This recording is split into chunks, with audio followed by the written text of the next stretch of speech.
नमस्कार दोस्तों, जय माता लक्ष्मी, हर हर महादेव। दोस्तों, सबसे पहले अपनी पूरी सच्ची श्रद्धा से कमेंट में लिखे जय माता लक्ष्मी। माता लक्ष्मी की कृपा से आपके घर में धन दौलत की बरकत होना शुरू हो जाएगी। दोस्तों, क्या आप भी अपने घर की सुख शांति, संतान की कमी या धन की कमी और कर्जे से परेशान हैं, या आपका भाग्य आपका साथ नहीं दे रहा है, या फिर आपके घर में लक्ष्मी का वास नहीं हो रहा है, आपके घर की सुख शांति में रुकावट आ रही है और आपके कार्य नहीं बन रहे हैं, तो दोस्तों आज के इस वीडियो में एक बहुत ही महत्वपूर्ण जानकारी देने वाले हैं। जो भी महिलाएं रात में अपने पति के साथ सोती है, उन महिलाओं के लिए यह जानकारी बहुत ही जरूरी है। दोस्तों, जो महिलाएं अपने पति से नाराज रहती है या अपने पति के साथ नहीं सोती है, तो इस वीडियो को नजरअंदाज बिल्कुल भी मत कीजिएगा। इस वीडियो को आप लोग भी अंत तक जरूर देख लीजिए, क्योंकि यह महत्वपूर्ण वीडियो आप सभी के लिए बहुत ही ज्यादा महत्वपूर्ण है, इसलिए इस वीडियो को अंत तक देखें। चलिए वीडियो शुरू करते हैं। उससे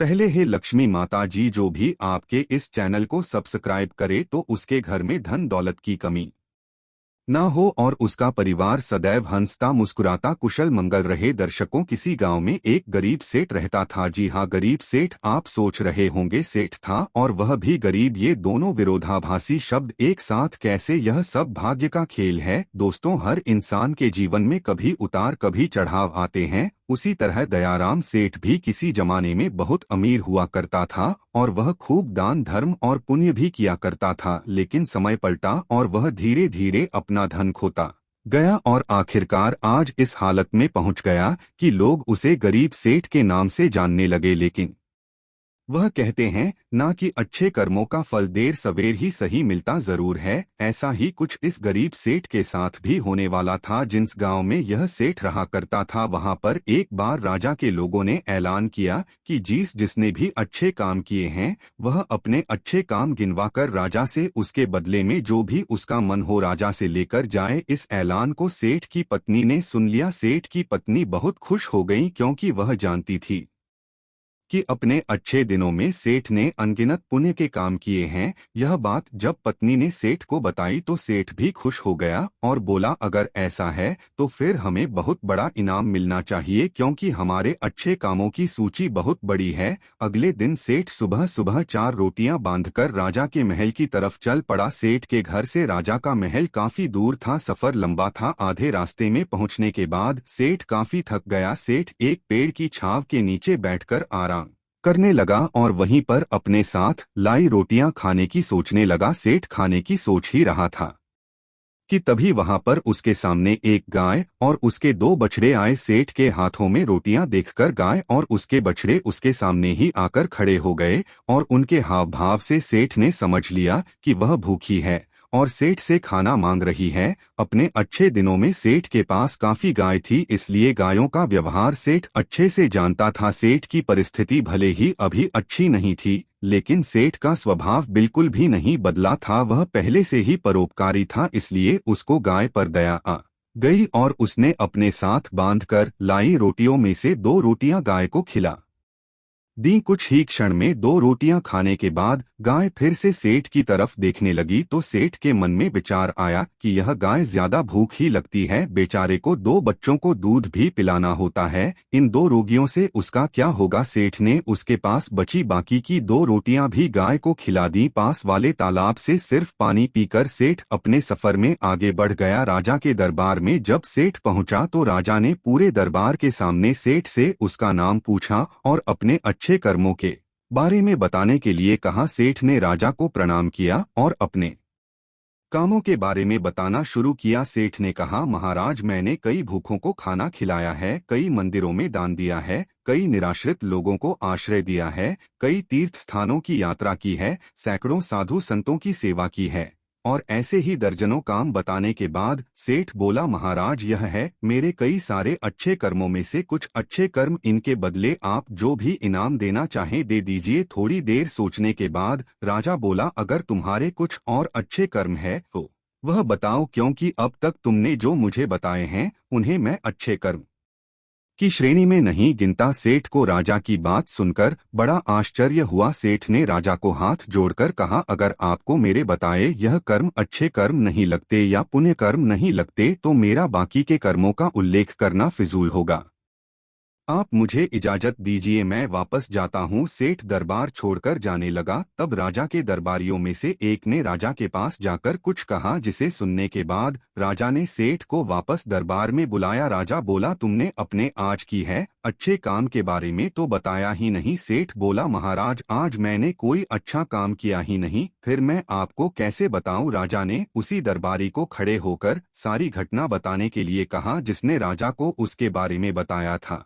दरबारी खड़ा हुआ और बोला, महाराज जैसे कि मैंने आपको बताया मैं उसी गांव में रहता हूं जहां पर ये सेठ आराम करने बैठा था, और मैंने वहां देखा कि कैसे इन्होंने अपना सारा खाना पास आई गाय को खिला दिया और खुद बिना खाए सिर्फ पानी पीकर भूखे रहे। सेठ को पता चला कि राजा किस बारे में बात कर रहा था, तो सेठ ने राजा से कहा, किसी जानवर को खाना खिलाना कौन सा पुण्य का काम है, और इस बात को तो मैंने कब का भुला दिया था। राजा ने सेठ से कहा, मेरे महान गुरु जी के बताए अनुसार मैं भी उन्हीं कामों को पुण्य कर्म मानता हूँ जिन्हें करते समय सच में निस्वार्थ भाव से किया जाए, उसी के लिए किया जाए जिसको उसकी जरूरत हो, और सबसे बड़ी बात उस काम को करने के बाद भुला दिया जाए। यही कारण है कि आज तुमने जो काम किया वह तुम्हारे किए गए आज तक के सभी कामों में सबसे उत्तम और सर्वश्रेष्ठ था, जिसके लिए तुम सच में इनाम के हकदार हो। इसके बाद राजा ने उस सेठ को अपना सबसे विश्वसनीय सेवक का पद दे दिया। उस राजा के दरबार में बैठने का अवसर मिल चुका था, वह बहुत खुश हुआ। वो तुरंत जाकर के अपनी पत्नी से बताया कि भाग्यवान, आज मुझे राजा साहब ने बहुत ही बड़ा इनाम दे दिया।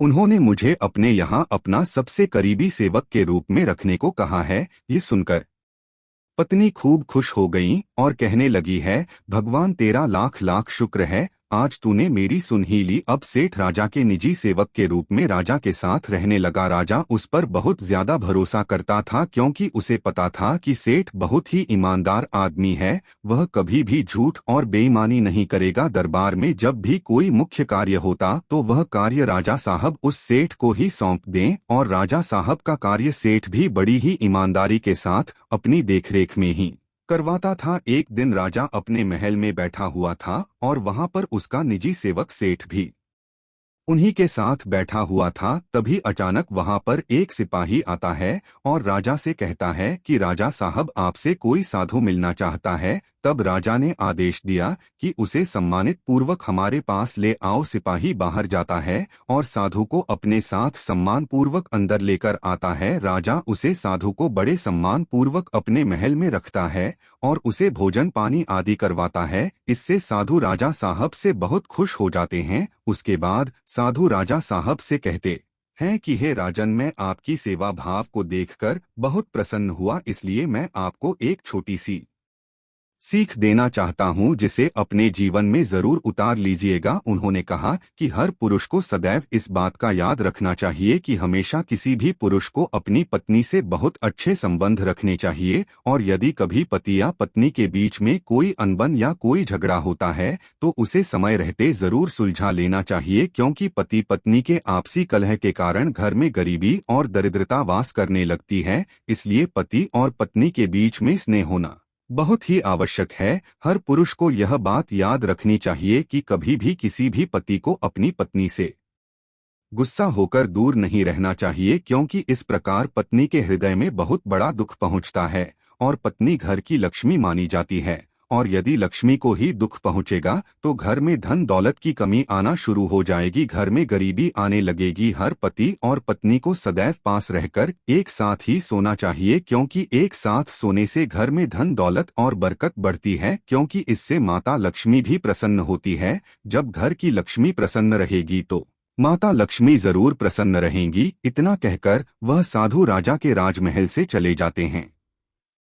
कुछ दिन बाद एक दिन राजा का रानी से झगड़ा हो जाता है और वह दोनों अलग अलग जगह पर रहने लगते हैं, अर्थात दोनों एक दूसरे से दूर रहने लगते हैं। रानी अपने कक्ष में सोती थी, राजा अकेले अपने कक्ष में सोते थे, लेकिन रानी राजा को हर रात देखने के लिए उनके कक्ष में जरूर जाती थी। उन्हीं के महल में एक बहरूपिया भेष बदलकर सिपाही के रूप में रहता था, जो कि दूसरे दुश्मन राज्य का खुफिया दूत था। जब उसे पता चलता है कि राजा और रानी के बीच इस समय झगड़ा चल रहा है, तो वह इसका फायदा उठाने की कोशिश करता है और राजा को मारकर सारा राज यह हड़पने की कोशिश करता है। एक रात वह अपने कुछ साथियों के साथ राजा को मारने के लिए उसके कक्ष में जाने को तैयार होता है। क्योंकि राजा अपने कक्ष में अकेला सोया हुआ था, उनके साथ उनकी रानी साहिबा भी नहीं थी। वह खुफिया दुश्मन दूध राजा साहब के कमरे में घुसा और तभी उधर से रानी राजा को रात में देखने के लिए उनके कमरे की ओर आ रही थी। जैसे ही उन्होंने देखा कि कोई उन्हें मारने के लिए उनके कमरे में जा रहा है,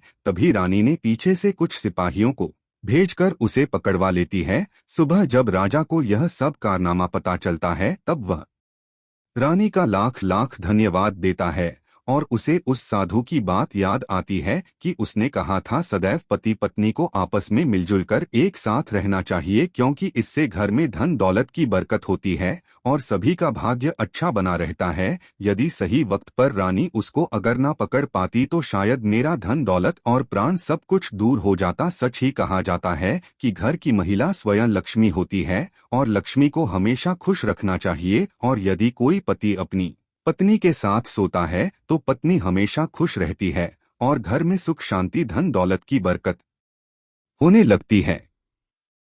दोस्तों, सभी लोग सच्ची श्रद्धा से कमेंट में लिखे जय माता लक्ष्मी। माता लक्ष्मी की कृपा से आप सभी के घर में धन दौलत की कभी कमी ना हो। दोस्तों, ऐसी ही और इंटरेस्टिंग वीडियो देखने के लिए इस चैनल को अभी सब्सक्राइब करें और कमेंट में हर हर महादेव लिखना ना भूले। धन्यवाद।